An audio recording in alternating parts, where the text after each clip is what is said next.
একদিন সিম্বা জঙ্গলের রাস্তা ধরে একটা পরিত্যক্ত কবরস্থানের পাশ দিয়ে একা হেঁটে যাচ্ছিল।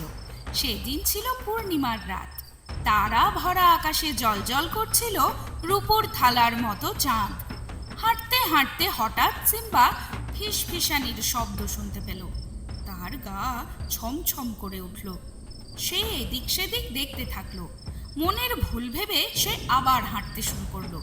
ঠিক তখনই তার সামনে সাদা কাপড়ে ঢাকা একটা অবয়ব এসে দাঁড়ালো। সিম্বা প্রচন্ড ভয় পেয়ে গেল। সে প্রাণপণ দৌড়তে শুরু করলো। দৌড়াতে দৌড়াতে সে নিজের বাড়ির সামনে এসে হাঁপ ছেড়ে বাঁচল।